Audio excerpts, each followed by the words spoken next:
মোহাম্মদ আবু তাহের।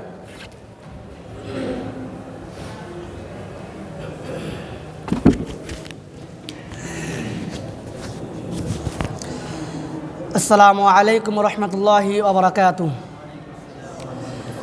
হামিদা ওয়া মুসাল্লিয়া ওয়া মুসাল্লিমা আম্মা বা'দ, ফাআউযু বিল্লাহি মিনাশ শাইতানির রাজীম। বিসমিল্লাহির রহমানির রহিম।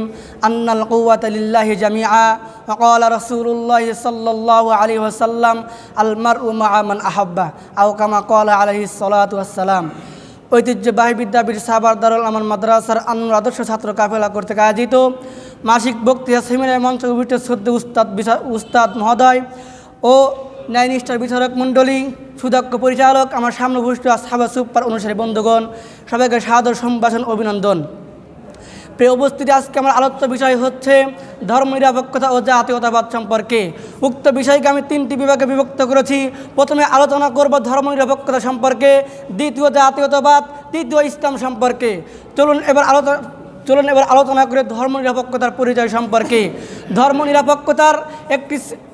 ধর্মনিরপেক্ষতার গ্রিক বা ইংলিশ ভাষা হচ্ছে সেকুলারিজম।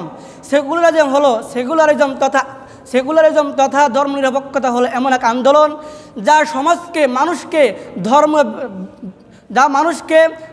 যা মানুষকে পরকাল বিমুখ করে পার্থিব জগতের দিকে পরিচালিত করে। তার থিওরি অর্থাৎ মোট কথা বলতে বোঝা যায় ধর্মনিরপেক্ষতা পরকালে বিশ্বাস নয়। এটি হচ্ছে গ্রিক পরিভাষায় যে ধর্মনিরপেক্ষতা হলো পরকালে বিশ্বাসী নয়। তাই তার থিওরি হচ্ছে পার্থিব বিষয়াদি তথা শিক্ষা দীক্ষা, রাজনীতি, সাংস্কৃতিক, অর্থনীতি সব কিছু ক্ষেত্রে ইসলামকে বর্জন করতে হবে, যার মাধ্যমে অত্যন্ত সুকৌশলে মুসলিম উম্মাকে কুফরের দিকে ঠেলে দেওয়া সম্ভব হয়। প্রিয় উপস্থিতি, কোথা থেকে এলো এই ধর্মনিরপেক্ষতা? কোথায় থেকে শুরু হলো এই ধর্মনিরপেক্ষতা? প্রাচীনকাল থেকে ধর্মনিরপেক্ষতার ভাবধারা চালু থাকলেও ঊনবিংশ শতাব্দীতে কামাল পাশার আতাতুর্কের নেতৃত্বে তুর্কীয় খেলাফত নষ্ট করে এই ধর্মনিরপেক্ষতা প্রতিষ্ঠিত হয় ঊনবিংশ শতাব্দীতে। প্রিয় উপস্থিতি, কতক রাজনীতিবিদরা তারা পেটনীতি, অর্থনীতি এবং আখের গোছানোর জন্য তারা ইসলামের অবব্যাখ্যা করে বেড়াচ্ছেন এবং এই ধর্মনিরপেক্ষতাকে তারা হাতিয়ার স্বরূপ গ্রহণ করেছেন। প্রিয় উপস্থিতি, তারা কোরআনের আয়াতকে অবব্যাখ্যা করে বলেন হুজুর সাল্লাল্লাহু আলাইহি ওয়াসাল্লাম মদিনায় বসে ধর্মনিরপেক্ষতা রাষ্ট্র প্রতিষ্ঠা করেননি। হুজুর সাল্লাল্লাহু আলাইহি ওয়াসাল্লাম স্বধর্ম পালনের স্বাধীনতা দিয়েছেন। আমরা বলতে চাই তোমরা রাজনীতি করো, আমাদের সমস্যা নাই।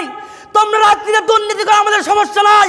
আমরা বলতে চাই যদি তোমরা ইসলামে অপেক্ষা করো, ভবিষ্যতে এর ভয়াবহ রূপ ধারণ করবে ইনশাআল্লাহ। প্রিয় উপস্থিতি, এরপরে আমি আলোচনা করব বাস্তব জাতীয়তাবাদ সম্পর্কে। জাতীয়তাবাদের গ্রিক শব্দ হচ্ছে ন্যাশনালিজম। জাতীয়তাবাদ এটিও পাশ্চাত্যের একটি আবিষ্কার, একটি ষড়যন্ত্র আবিষ্কার, একটি বিষয় আবিষ্কার, একটি ফসল। কারণ জাতীয়তাবাদ সম্পর্কে বোঝানো হয় জাতীয়তাবাদ সম্পর্কে ভৌগোলিক আঞ্চলিক তথা ধর্ম বর্ণ কর্ম সবকিছু ধর্ম বর্ণ কর্ম ও ভাষা নির্বিশেষে জাতীয় ঐক্য গঠন করা, জাতীয় ঐক্য চেতনা গঠন করা, এটা জাতীয়তাবাদ শিক্ষা দেয়। বিশেষ করে আরেকটি জিনিস শিক্ষা দেয়, সেটি হচ্ছে ধর্মে ভেদাভেদ এটা সম্পূর্ণ নিষিদ্ধ, এটা জাতীয়তাবাদ শিক্ষা দেয়। প্রিয় উপস্থিতি, জাতীয়তাবাদ অনেক কল্যাণকর মনে হয়, কিন্তু মনে রাখবেন জাতীয়তাবাদ অনেক কল্যাণকর মনে হলেও মুসলমানদের মধ্যে ফাটল সৃষ্টি করে, মুসলমানদের শক্তিকে দুর্বল করে একটা ষড়যন্ত্র। প্রিয় উপস্থিতি, এর জ্বলন্ত প্রমাণ হচ্ছে আরব রাষ্ট্র ও মধ্যপ্রাচ্য।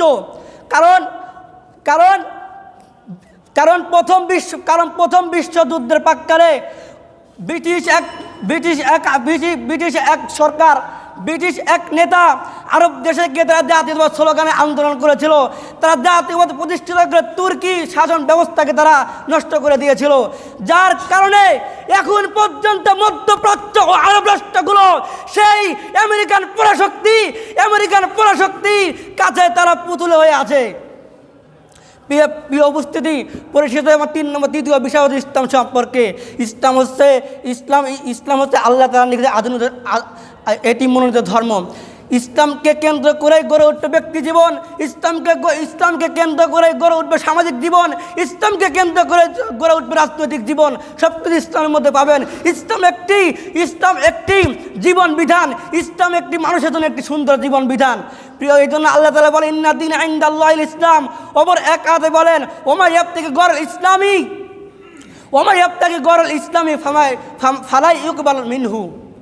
প্রিয় উপস্থিতি, পরিশেষে বাস্তবতার নিরিখে আমি ধর্মনিরপেক্ষ সম্পর্কে বলতে চাই যে এটি ধর্মনিরপেক্ষতা এখন মুসলমানদেরকে একটি ষড়যন্ত্রের কবলে নিয়ে আসছে।